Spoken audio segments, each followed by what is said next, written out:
Welcome to Youth Talks, where we share the thoughts of each student regarding certain topics and situations. In today's episode, we've invited 4 students to join and share to us their plan after graduating in their senior high school. Hi, my name is Khalid Salas.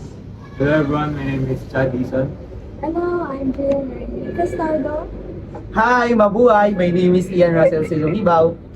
Okay, so for our first question, in your senior high school life, what are the moral and valuable lessons you've encountered and how does it shape your perspective in reaching your dreams? For me, since this is senior high school, marami talaga tayong may encounter na different persons, different personalities. So, for me, ang natutunan ko talaga is being understanding. Kasi by adjusting, talagang magkakaroon ka ng connection sa kanila. And then, it is important then in the future, lalo na job na yon. So, parang madami ka talagang makakasalamuhang tao and yeah. And para naman sa akin,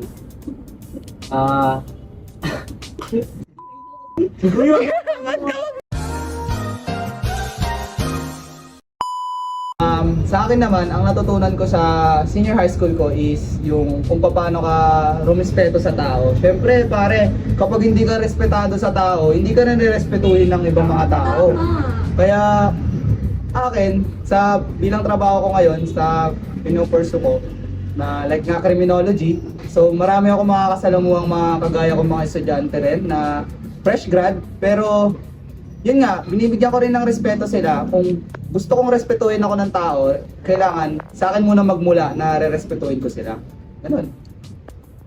ako natutunan ko nung senior high school ay pumili ka ng maganda mong kaibigan. Yung maayos yung merong future talaga.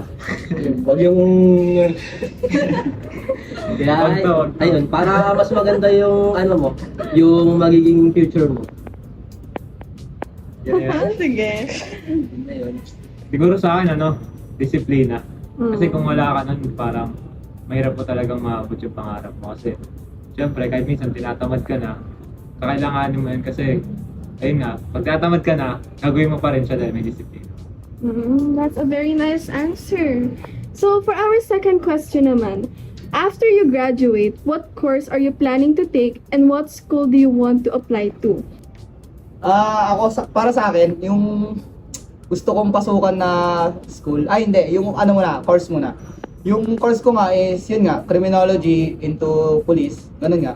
So, yung pupuntahan kong school na gusto ko is, yung may high ranking na na pagtuturo talaga ng police, like PNPA, mga ganong school. Yung talaga, yung sikat na para kilalang kilala. Pag graduate ako, alam ko kung saan ako madidistino.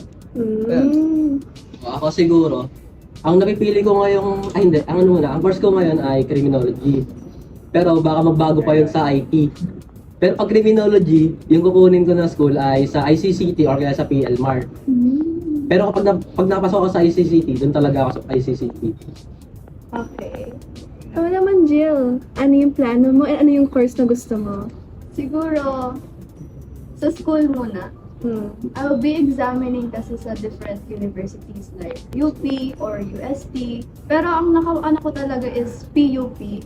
Kasi kapag nasa university ka, madali ka lang makukuha sa trabaho. And then, Oo, totoo yun. Maraming talagang ganun, Oo. pare. So, Naisip ko din yun eh. oo. So, yung pinaplano ko kasi is tourism or aviation since gusto ko maging flight attendant. Sample ka? Nilipad ako! Bagay na bagay rin naman talaga kasi kay Jill na maging flight attendant. And PUP is one of the most in-demand na mga school sa Pilipinas. Oh, Chad, ikaw naman, what's your dream and what's your dream course? Dream? Wala, Parang tambay wala lang. akong dream. Ito yung course na gusto ko is psychology. And syempre, school na gusto ko is UP or UST. Yun lang. Wow. So for our question number 3, what do you think are the challenges that each of you might encounter that will make you stop pursuing or create a doubt about your dream course? Ang magiging problema ko lang sa para pagtitigil lang sa pag-aaral siguro sa pera. Kasi minsan kulang, minsan sobra naman. Para sa akin parang katulad din kay kay financial din. Pero 'di ba, naniniwala din kasi ako na kapag gusto mo talaga makagraduate tapos gusto mo maabot yung mga pangarap mo sa buhay, gagawa ka ng paraan para makamit mo nga 'to. Kaya para sa akin, yung financial na yan, kayang-kaya ko gawan ng paraan yan. Hanggat na bubuhay pa ako, hanggat gustong-gusto ko talagang makamit yung pangarap na matagal nang inaasam-asam ko. Kaya para sa akin mga pare, gagawin ko talaga yung gusto ko, makuha ko lang yung pangarap ko. Ako personally, siguro pag-overthink. Kasi may mga thoughts sa utak ko na, what if hindi ko kaya? What if mahirap? What if hindi siya matuloy in the future? Maraming what ifs Oo, talaga. maraming what if. Pero kapag may tiwala ka sa sarili mo, kapag meron kang tiwala sa plano ni God, Yes. syempre, nothing's impossible. Talaga. Siguro yung patamaran ko rin. Yun pare, kalaban mo yan kung senior high school pa tayo. Lagi mo kakampi yan eh. Hanggang ngayon kalaban ko yan Oo. eh. Kasi kahit anong gawin ko, tatamad ako. Kahit nga ngayon, tatamad na ako eh. Naalala mo yung dati, yung sa may yung deadline? Doon ka palang gagawa eh. Alam ko yan, yung mo eh, Nagkakram style sila, mo. nagkakram Kung kailan yung sila. deadline, doon din ako May gagawa. bilis eh. na bago deadline. Pero yun nga, katamaran.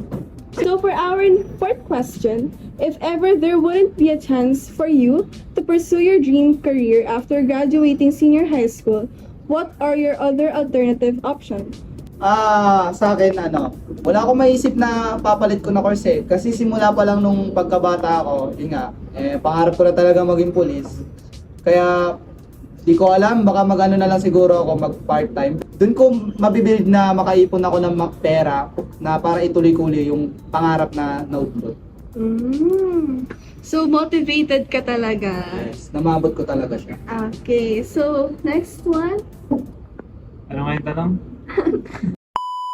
Para sa akin, wala. Kasi ayoko nang may plan B. Kasi pag may plan B ka, parang sineset mo na yung sarili mo para sa Totoo. failure. So, yun. And parang hindi ka mamomotivate to pursue that specific plan A. Okay, next one. Ako, siguro teacher. Kasi nasa lahi na namin yung teacher. Pag hindi ako nakapasa or hindi natuloy yung pagiging FA ko, siguro mag-teacher ako ng SPED, which is yung mga teachers sa mga special children. Pero sa ibang bansa, para Ibang bansa, maano para yung- malaki yung pera din. Oo. Ako naman, katulad na kay Jill, mag-ibang bansa siya, di ba? Ako rin, mapapakuha ko dun sa lawala ko sa ibang bansa para dun kayo tuloy yung mga naudot dito sa Pilipinas. So ano yung balak mo dun sa sa ibang bansa kung sakali man? Siguro mag-addict na, joke lang. Patay ka agad.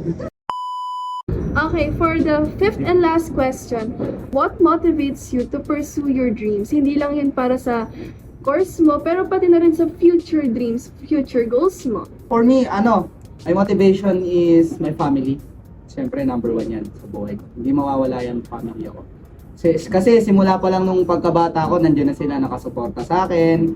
Like, alagaan ka talaga, ibibigay yung mga financial na pangangailangan mo. Minsan, sablay-sablay din sila, no? Hindi ko rin itatanggi yun. Pero, kahit ganun sila, mahal na mahal ko sila. Kaya, sabi ko nga, di pwedeng mapagod ako kasi may pangarap pa akong tutuparin. Gusto ko pa mayaahon sa kahirapan yung magulang ko, mapag-aral yung mga kapatid ko, mabigay yung mga pangangailangan na hindi ko nakuha sa magulang ko. Kaya gusto ko ibalik yun sa kanila balang araw. Family-oriented naman pala talaga si Ian. Yes.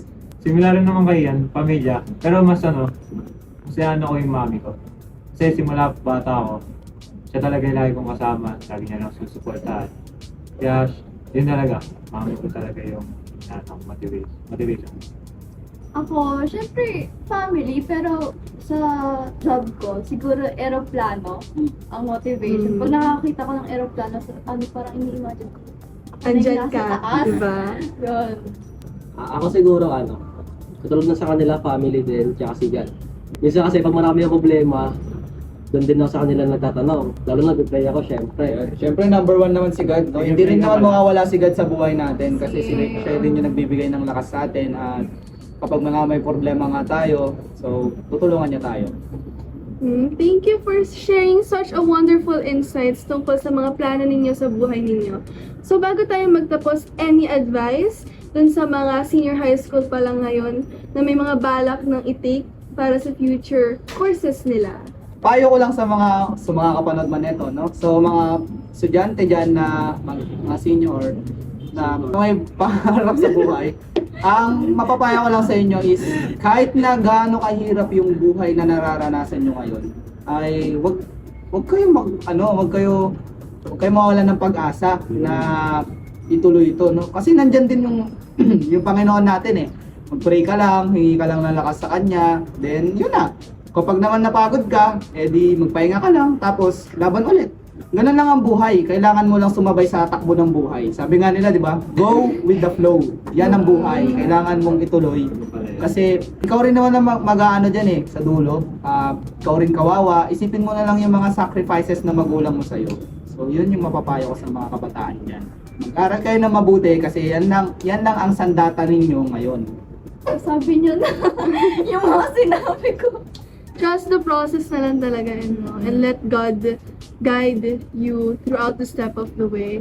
Again, thank you so much for being our guest dito sa Youth Talks, and sana marami kayong ma-inspire na mga kabataan ngayon, lalo na sa mga nahihirapan pagdating sa pagpili nila ng dream course nila or nagkakaroon ng doubts sa buhay nila, especially sa mga sinabi ni Ian na very motivating nga talaga, and para din dun sa ibang ating mga guests that also, yeah. So that is all for this episode of Youth Talk. I hope that you had a great time watching this episode. Bye-bye! Bye, guys!